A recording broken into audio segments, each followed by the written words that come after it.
Hello, this is the Nameless Ghoul from Ghost. Hello, this is Tobias Forge. You're watching Loudwire.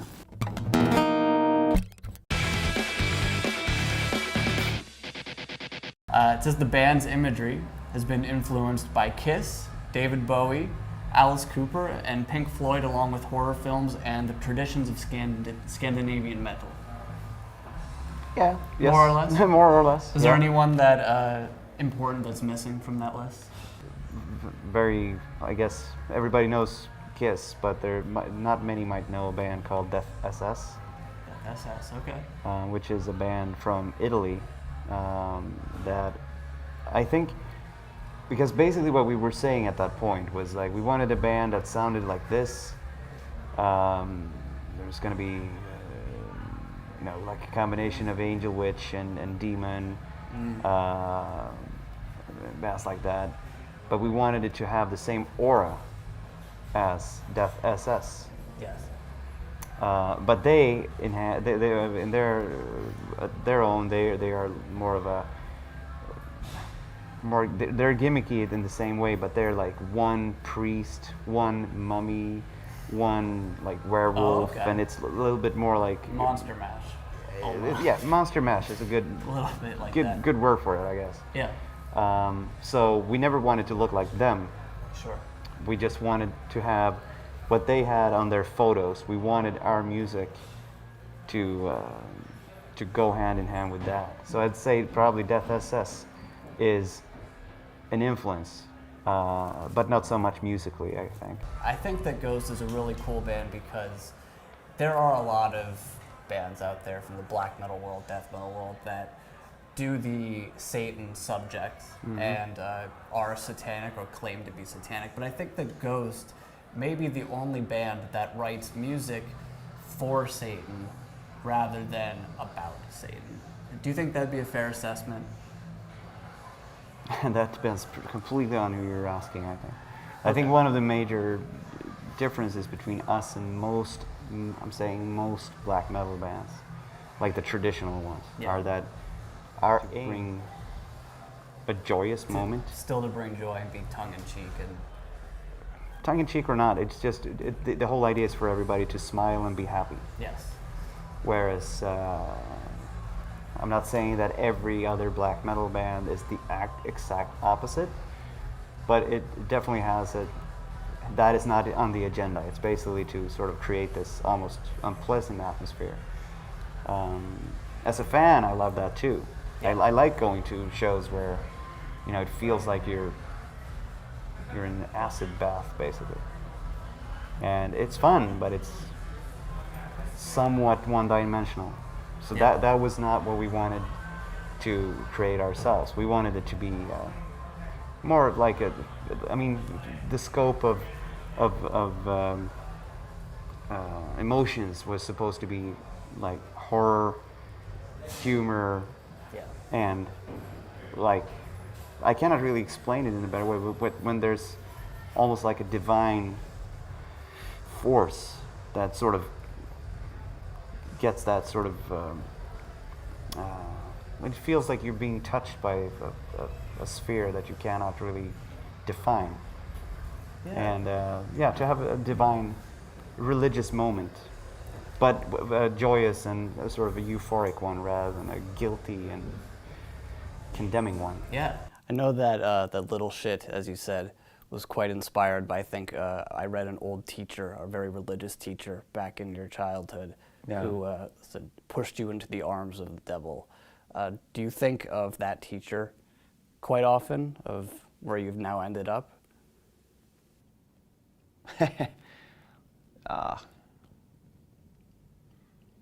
Not so much her, actually. In my middle school, I had a very strict bitch of a teacher who definitely had an aversion for me. But she met me when I was already a fully fledged sort of Satanist. And I was very stuck up.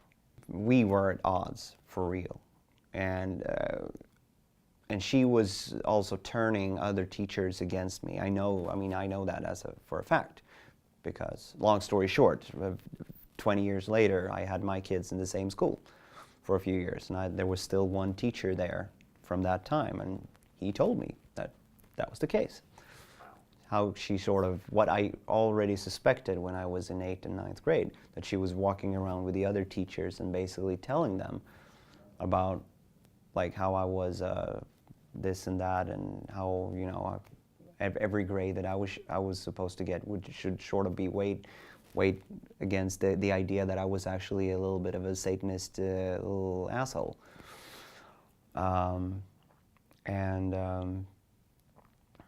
Yeah, I can definitely laugh now, looking back at what feels like a completely different life so long ago, so far away.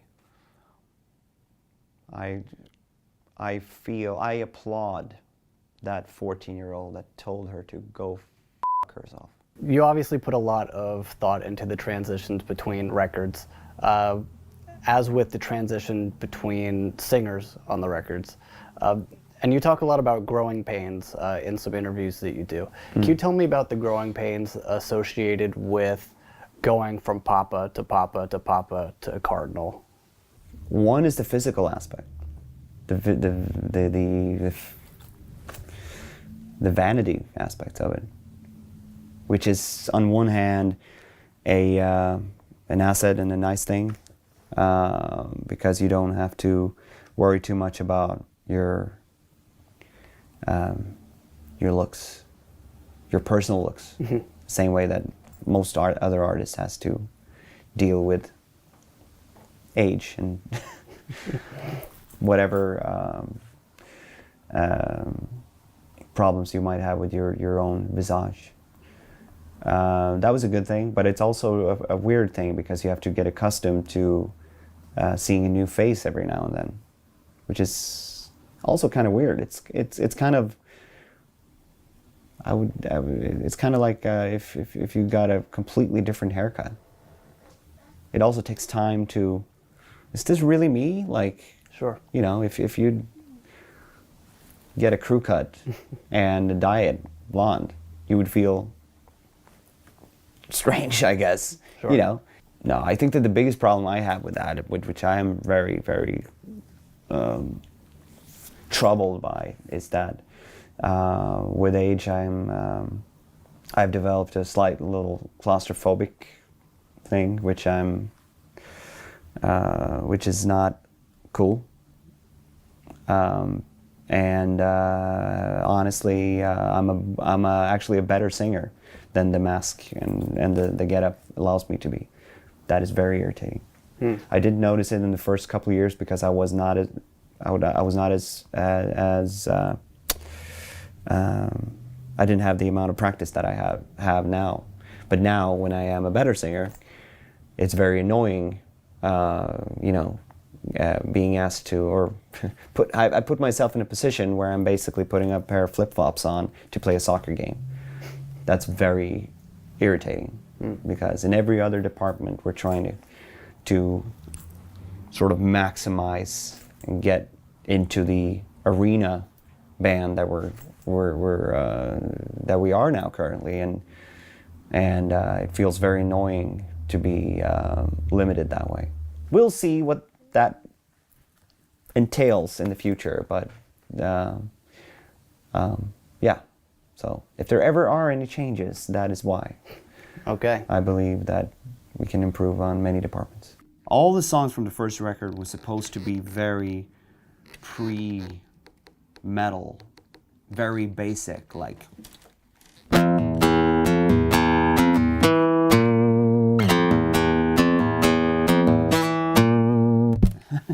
Like the most primordial, like caveman sort of riffing, but still sort of to the point. The band that I had in mind, that I heard in my head being Ghost, was very much a sort of a 70s band, maybe slightly older. You know, they were in their 30s, so they had played 60s music. You know, they had done the...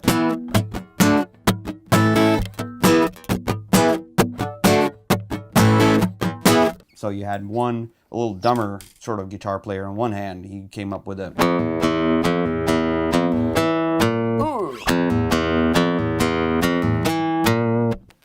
But then you had the smarter guitar player next to him who like...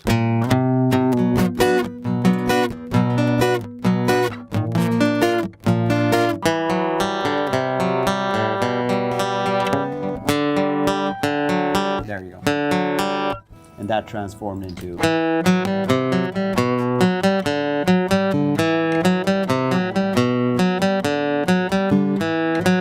And on a real guitar, like on an electric guitar, this pull-off is kind of important.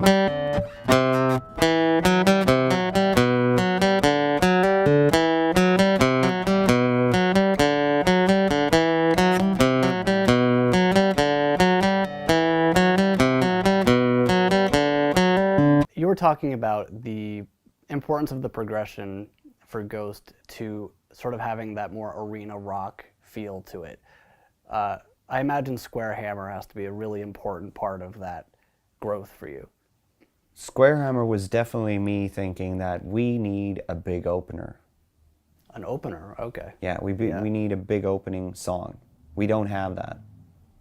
We had these very... I mean, speaking of an influence, I like a band called Uriah Heep a lot. Sure. And the whole that we've had on 3 records, opening tracks, that's completely Uriah Heep. If there's anything I've listened to way more than Blue Oyster Cult, it's Uriah Heep. And just listen to Return to Fantasy or Look at Yourself, You're Healed, that's Ghost, like straight. So we sort of ended up sort of adopting that triplety thing.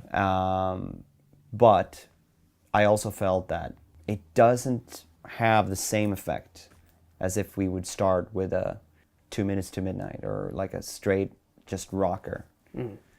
So we need an opening track. We need a new one.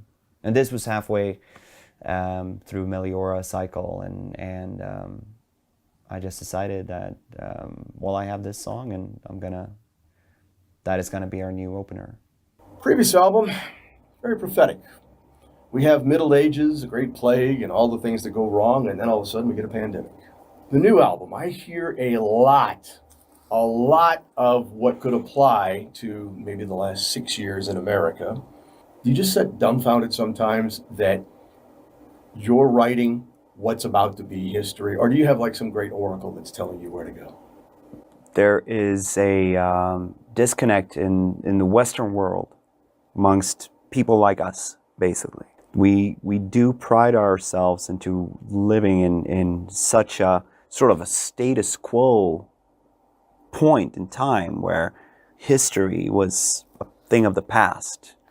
And now, because of all our enlightenment and all our tools in terms of technology and expanded minds, in terms of like how we can expand our brains by using technology, basically, and other things if you want to, we have distanced ourselves from the actual circularity of things and the cyclic nature of everything.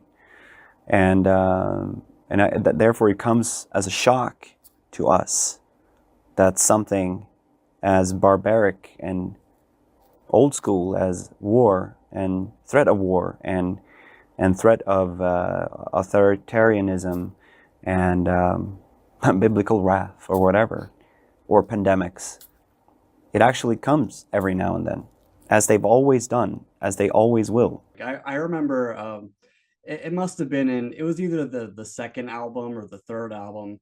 I did an interview with a Nameless Ghoul, let's say, on the phone. And when I asked that Ghoul, like, hey, if your guys' identities ever came out, what would that be like for the band? And the Ghoul was like, well, it's never going to be like on a People magazine cover or anything like that. So, but it ended up being quite a big deal when the identities were leaked, wasn't it? Yeah, amongst our fans, of course. Yeah. But I also felt like it's not necessarily a secret. It's the same thing when people ask me about when I was outed. Mhm. It wasn't like I went from complete unknown to really well known, recognized on the street all the time. Mm. So that's why I feel not so, I don't want to use the word threatened, but I don't feel that the brand is necessarily threatened. Yeah. Because that there is like a certain degree of face recognition amongst people who are really into it. Because at the end of the day, especially now when we've like reached a lot more people know, especially this one song, that does not mean that all these people are super interested in everything that is about the band and what the band is about and so I don't feel like it's this revolutionary upheaval of overnight sensation of something being one way and then all of a sudden it's changed into something completely different.